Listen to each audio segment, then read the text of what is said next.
العروبة يا بطل، الله معك، ما أعظمك ما جيش العروبة ما أروعك، ما أشجعك.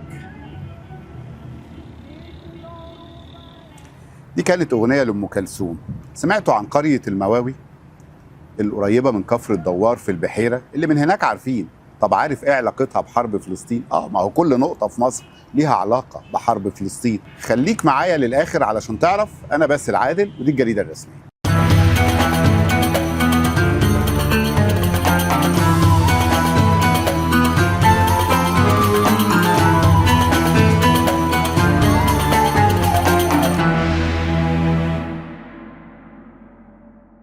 تعالوا نكمل حكاية حرب 48 سوا، لأن في حكايات كتير قوي في حرب 48.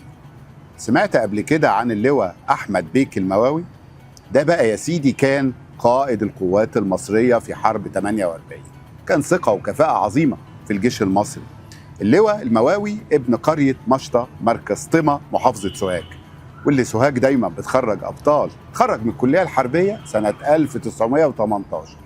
في 14 مايو سنة 48 صدر مرسوم ملكي بترقيته إلى رتبة اللواء.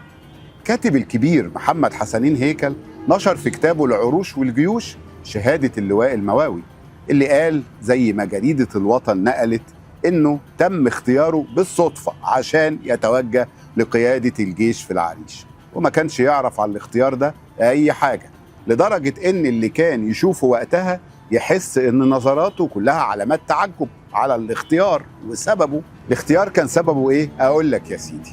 لما حصل تحفظ من بعض قادة الجيش في اجتماعهم مع الفريق إبراهيم عطلة رئيس الأركان وقتها في الرد على سؤال مين هيتوجه لقيادة الجيش في العريش، ونصت شهادته وقتها إنه تم تكليفه بتدريب قوات الجيش قبل الذهاب للحرب، واللي كانت ظروف تدريبهم كلها على بعضها أقرب لفكرة الاستحالة. حاول يحذر إن الظروف مش في صالحنا، لكن محدش سمع له، بما فيهم رئيس الأركان نفسه اللي كان بينتقد إصرار اللواء المواوي على توصيل فكرته، لحد ما تم تعيين محمد حيدر باشا وزير للحربية، واللي طلب من اللواء المواوي وتحديدا في 10 مايو 48 إنه يجهز قواته لحرب فلسطين.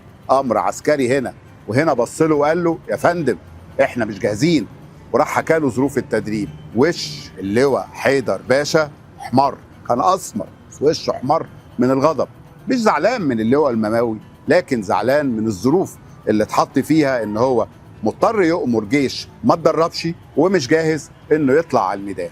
وطلب حيدر باشا من اللواء المواوي انهم يروحوا سوا يقابلوا النقراشي باشا. كان له رد غريب جدا وقتها، لانه قال لهم وفقا لما هو منشور ان حرب فلسطين هتكون أقرب للسياسة من الحرب، وإن موقف مصر مع الدول العربية بيحتم علينا دخولها، رغم إنه زي ما مصادر تاريخية كتير كتبت إنه ما كانش موافق على دخولنا الحرب. يعني لا رئيس الأركان موافق ولا اللواء المواوي موافق ولا قطاع كبير، لكن كانت السياسة بتقول إحنا لازم ندخل الحرب. طبعا رأي اللواء المواوي كان صريح وحقيقي، لأنه حاول زي ما حاول رفاقه إحداث تغيير نوعي لصالح العرب، لكن لم يحدث. وبعد الحرب نال اللواء المواوي وسام نجمة فلسطين، وتم إطلاق اسمه على قرية بالقرب من كفر الدوار بمحافظة البحيرة. علاقة اللواء المواوي كانت وطيدة جدا بالشهيد البطل أحمد عبد العزيز، كلنا عارفينه، عندنا شارع البطل أحمد عبد العزيز. هنا أنا بقول لك حكايته، اللي كان نفسه اللي هو البطل أحمد عبد العزيز يستشهد في أرض المعركة، وربنا اداله اللي هو عايزه. استشهد في أغسطس 1948 في هذا الميدان الشريف في على أرض فلسطين، وإنه كان بيحارب عشان يحقق للعرب كلهم نصرتهم للقضية الفلسطينية. خلينا نروح كمان لشخصية محورية في الحرب بشكل خاص وفي مصر بشكل عام، وهو الرئيس الأسبق جمال عبد الناصر، اللي نقل عنه وفقا للبرقيات الرسمية في 28 أكتوبر 48 جملة سنقاوم إلى آخر رجل. عبد الناصر اللي كان رتبته العسكرية رئيس أركان الكتيبة الستة، وجه في دفتر يومياته الشخصية اللي كتبها بإيده وسط أصوات المدافع والرصاص، وجه انتقادات حادة لفقر الموارد العسكرية في مواجهة الصهاينة، وقال مفيش احتياط من الفصيلة للواء ولا حتى أسلاك أو أي تحصينات سوى حفر. وده وفقا للي كتبه الكاتب عبد الله السناوي في مقال ليه في جريدة الشروق، وكان محور المقال ده إن إزاي حرب 48 دي شكلت وعي شخصية جمال عبد الناصر فيما بعد.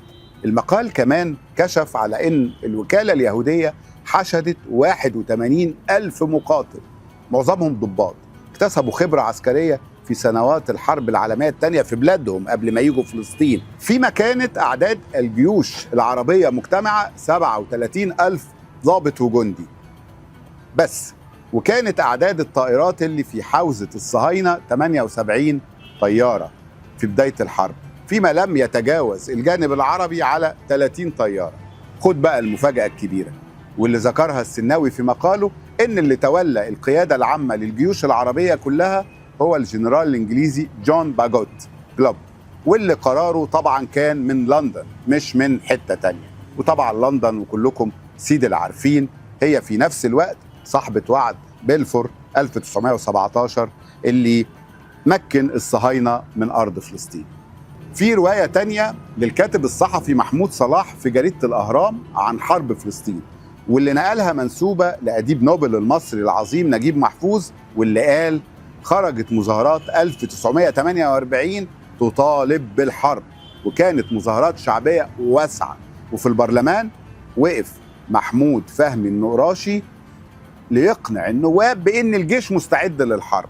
وأكد ده كمان الفريق إسماعيل صدقي باشا اللي كان عضو في البرلمان وقتها، وأجرى مصطفى أمين حوار معاه شرح فيه وجهة نظره، واللي كانت بتقول إن إسرائيل دولة نشأت برغبة العالم، وبالتالي هندخل في صدام واسع مع الغرب.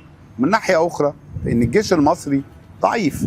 ويضيف نجيب محفوظ لكن إسماعيل صدقي كان سمعته مش ولا بد يعني، وقفنا ضده، وكان حزب الوفد مع الحرب. وأقنعت الحكومة الشعب بأمرين، إن الجيش قوي والإسرائيليين مجرد عصابات. وطبعا كانت كلمة عصابات وقتها بتعني يعني شرذم ضعيفة، مجموعات مش مدربة. الحكومة قالت إن الجيش قادر، الشعب كان يعرف منين الحقيقة اللي ما اتعلنتش؟ طبعا الناس صدقت الحكومة، ولكن للأسف الحقيقة كانت على خلاف ذلك تماما. لقد خدعنا كشعب. نروح للقصة الشهيرة والمرتبطة بما يسمى بقضية الأسلحة الفاسدة، واللي اتفجرت عام 1950 بسبب تقرير ديوان المحاسبة اللي ورد فيه مخالفات مالية جسيمة شابت صفقات أسلحة الجيش اللي تمت سنة 48 و49 بسبب قرار خوض الحرب في وقت قصير. نظرا لضيق الوقت والقصور الشديد في السلاح والعتاد الحربي اللازم لدخول الجيش الحرب، تم تشكيل لجنة سميت لجنة احتياجات الجيش. شكلت امتى اللجنة دي؟ يوم 13 مايو. كانت ليها صلاحيات واسعة بدون أي قيود، يلا اجري هات سلاح بقى، ولا رقابة لإحضار السلاح، وكانوا عايزين يجيبوا السلاح من كل المصادر وبأسرع وقت ممكن. اطلاع الرأي العام على التفاصيل تبنته مجلة روزا اليوسف، واللي كان راس الحربة فيها الكاتب العظيم إحسان عبد القدوس. روزا نجحت في تكوين ضغط شعبي كبير، اضطر معاه وزير الحربية مصطفى نصرت وقتها إنه يقدم بلاغ للنائب العام لفتح تحقيق فيما نشرته روزا في عددها رقم 149 بتاريخ 20 يونيو سنة 50 عن صفقات الأسلحة الفاسدة في حرب فلسطين. وبالفعل قام النائب العام محمود عزمي بفتح التحقيق في القضية اللي تضمنت شقين، أولهم اتهام أفراد الحاشية الملكية بالتورط في إبرام الصفقات، وبالتالي تورط أفراد من الجيش والمدنيين. قرر النائب العام في 27 مارس سنة 1951 تحت ضغط من الملك وبموافقة الحكومة حفظ التحقيقات في الشق الأول، المهم ننجي الملك. أما فيما يتعلق باتهام أفراد من رجال الجيش والمدنيين فقد تمت إحالة الملف للمحكمة. استمرت جلسات القضية دي لغاية ما تحدد لها يوم 10 يونيو 1953 للنطق بالحكم، أي بعد قيام ثورة يوليو بنحو سنة كاملة. قضت المحكمة ببراءة كل المتهمين ما عدا 2 فقط اتحكم عليهم بغرامة 100 جنيه. أيوة 100 جنيه لكل واحد فيهم، وهم القائم مقام عبد الغفار عثمان والبكباشي حسين مصطفى منصور. ونزل حكم البراءة كالصاعقة على الرأي العام داخل وخارج مصر وجايز في الأمة العربية كلها، لأنه حيثيات المحكمة اختفت من سجلات القضاء وما ظهرتش لغاية يومنا هذا في 2025. ده وفقا لتوثيق الأستاذ ماهر حسن في جريدة المصري اليوم، واللي برأت ساحة الأسلحة الفاسدة من إنها كانت السبب في خسارة الحرب.